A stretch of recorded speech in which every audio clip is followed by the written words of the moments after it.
All right, let's do this. It's Wednesday, not half day. We're here the whole day, but hopefully it won't be too bad. And we are going to continue reading that article, get a couple more paragraphs done. We're going to try to pronounce a very difficult name, and I'll show you a website I sometimes use. And then we'll watch another video about how this happened. Some of it is going to be the exact same thing you've heard before. But you would be surprised at how we're actually studying without studying. If you're paying attention, if you're listening and you hear these things 3, 4, 5 times, you get a really good idea of how this came about, how this genocide started. So, and without a lot of work. So you wouldn't believe that, when I'm sitting watching the videos, even watching myself like 4 times, I know I read the article, but hearing myself read it 4 more times, it just helps me understand the material better. So hopefully this is like studying without studying, and it's pretty relaxed. You don't have to cram for anything. But by the end of the week, hopefully, if somebody asked you, I'm not sure if they ever will, but hey, how did the Rwandan genocide start? You will have a good idea. And that will also give you a good idea of human psychology, how these things take place over time, all that stuff. Yesterday, we spent a good deal of time at the beginning trying to figure out how a genocide could happen. So, all right, so let's get into this article. Hopefully you don't hate it too much.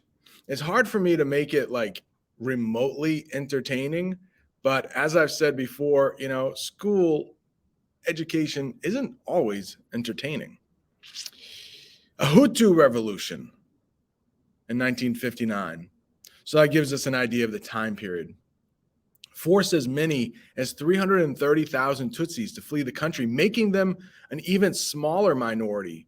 So remember, they were the minority before, but then they become even smaller.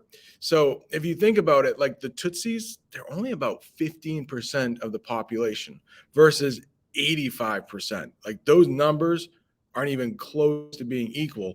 So if the Hutus have been just treated really badly by the Belgians, the video will show you how bad it got, like measuring skulls and measuring noses just to make the Hutus feel like they're inferior. And if you want to take over a country, divide the people and make the majority feel like crap. And then, yeah, you'll have an easier time. A lot of propaganda going into that. We'll later see propaganda the other way. But yeah, it wasn't a good recipe. Colonization, at least for Rwanda and a lot of places, didn't do any good. All right, back to the article. Make it a little bit bigger here. By early 1961, victorious Hutus had forced Rwanda's Tutsi king, so the person in power there, I mean, the Belgians were still in power, but the Tutsi king, to leave the country and then declared the country a republic. Belgium officially granted independence to Rwanda in July 1962.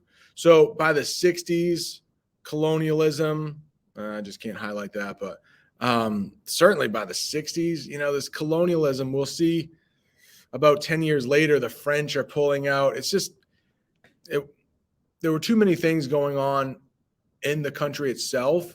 Like, let's just focus on this and not pieces of land halfway around the world. It wasn't economically viable. It was like they weren't making any money off it. And it seemed like the Hutus were getting pretty upset. So like, you guys are on your own. Good luck. That's what happened. It's what's going to happen with the French, like we said. So right at the top here, I can make it even bigger.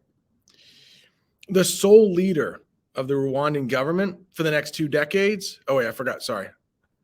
Ethnically motivated violence.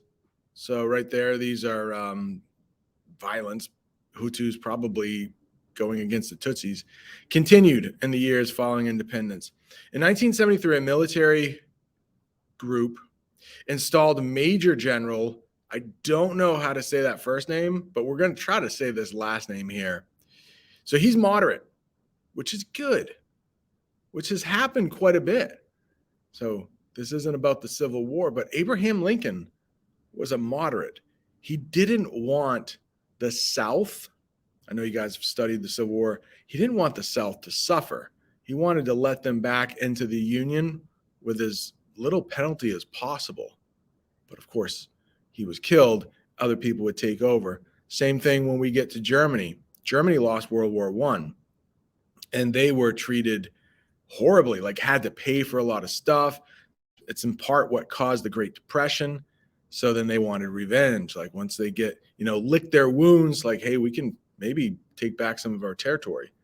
And then you get World War II, and with that, the Holocaust, which we'll talk about. So this guy's a moderate.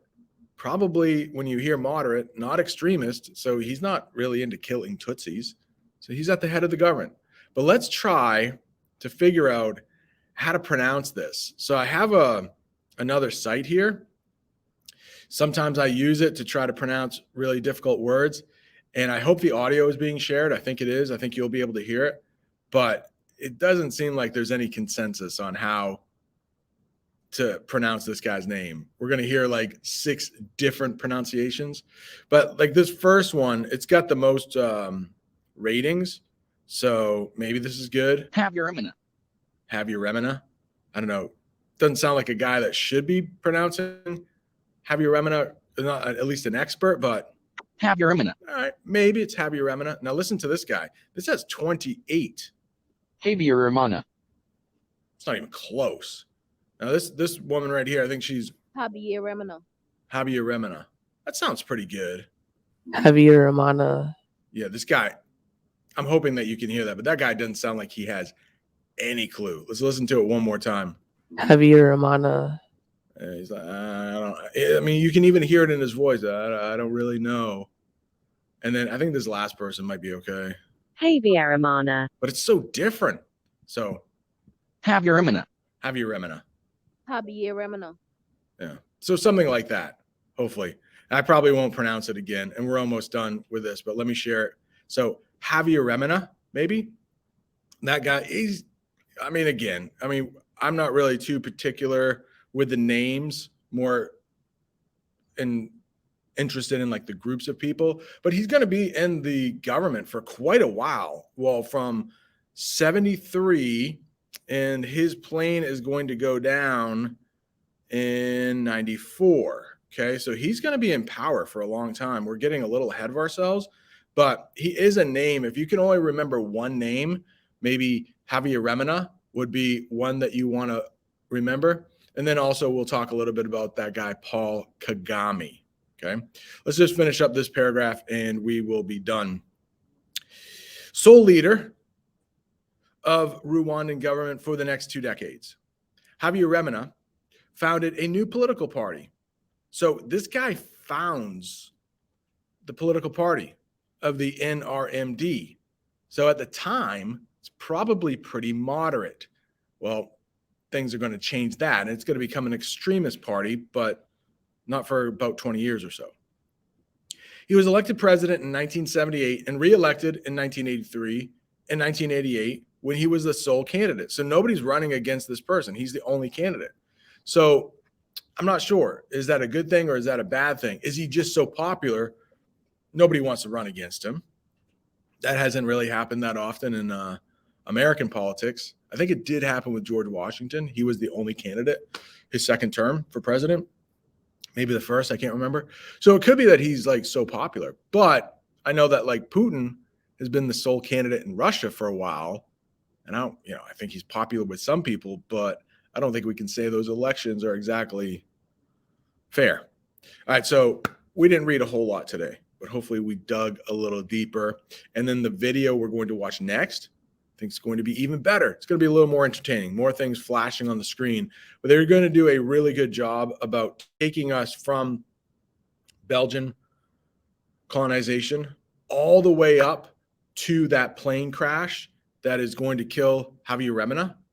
And then tomorrow, I want to talk about that quite a bit because in the article, it says they're not exactly sure who killed him. Maybe it was the Tutsis, maybe it was the Hutus.